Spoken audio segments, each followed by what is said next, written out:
Hello student, welcome to our channel student guidelines. और आज हम देखेंगे क्लास 9 वेस्ट बंगाल बोर्ड की एक और कविता जिसका नाम है यमराज की दिशा और जिसे लिखा है चंद्रकांत देवताले जी ने। इनका जन्म 1936 ईस्वी में बैतूल मध्य प्रदेश में हुआ था।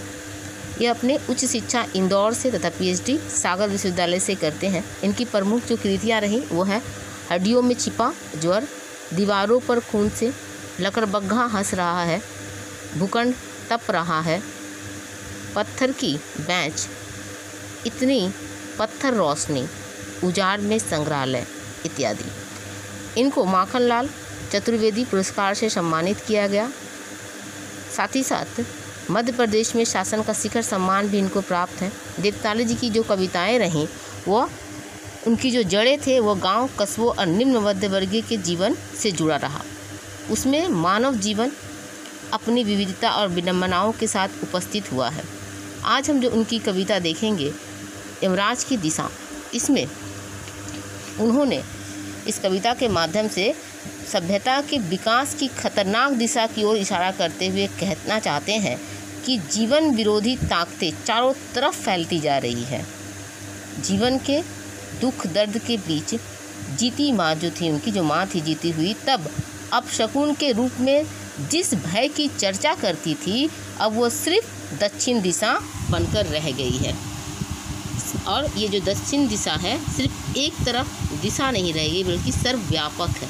सभी तरफ फैलते विध्वंस, हिंसा और मृत्यु के चिन्हों की ओर इंगित करते कवि इस चुनौती के सामने खड़े होने का मौन आह्वान करते हैं। यमराज की दिशा।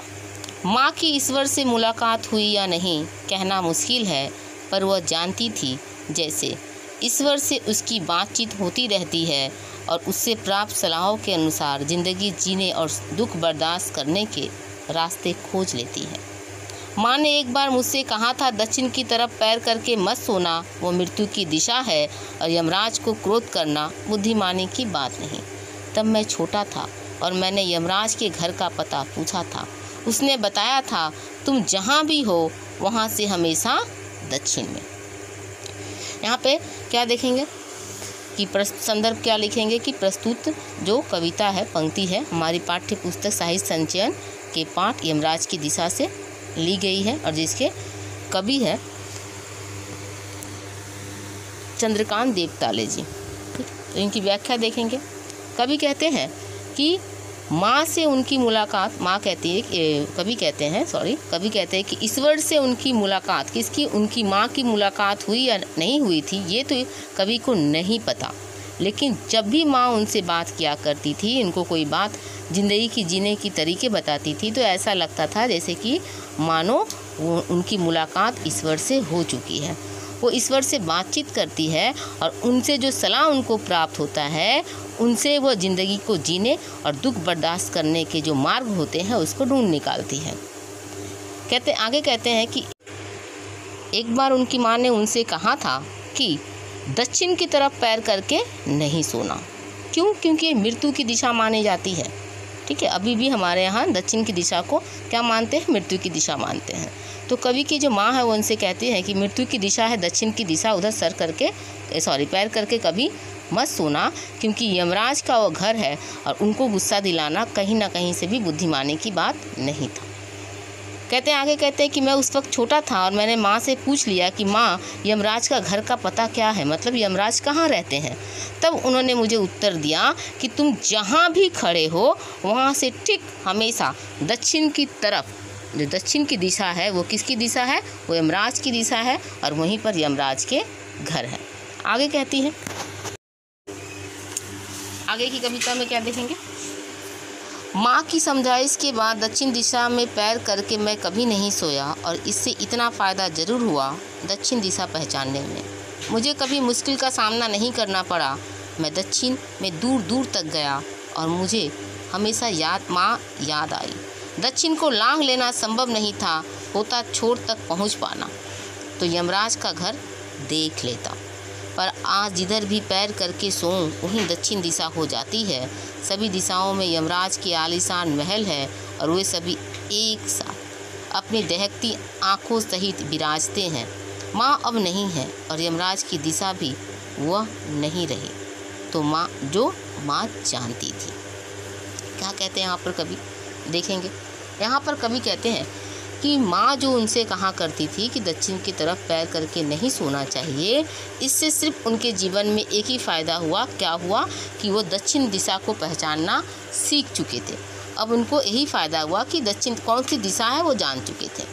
कहते हैं कि मैं एक दिन दूर दूर तक गया, दक्षिण की तरफ जब भी वो जाया करते थे, दूर दूर तक जब भी गए तो उन्हें हमेशा माँ याद आती थी। माँ याद क्यों आती थी? क्योंकि हमेशा माँ उनसे कहा करती कि दक्षिण की दिशा की तरफ पैर करके नहीं सोना चाहिए। इसीलिए जब भी वो दक्षिण की तरफ जाते थे उनको उनकी माँ के द्वारा बताई गई उनकी बातें हमेशा उनको याद आती थी।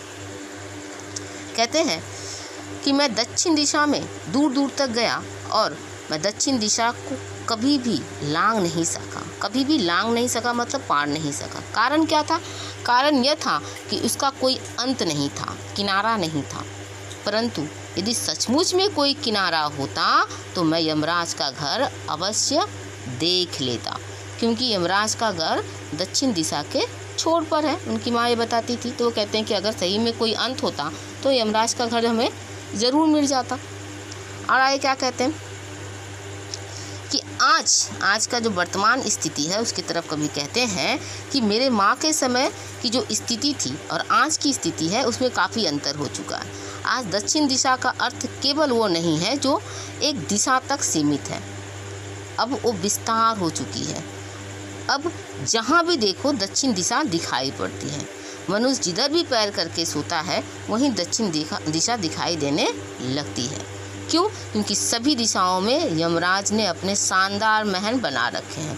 कहना क्या चाहते हैं कि पूंजीवाद और शोषणकर्ता क्या कर चुके हैं, चारों तरफ अपनी जो पकड़ है इतनी मजबूत और इतनी विस्तृत हो चुके हैं कि जिस तरफ भी गरीब लोग या फिर मध्यम वर्ग के लोग जाते हैं उनका शोषण उसी तरफ होता है। इसीलिए वो इस बात को कहते हैं।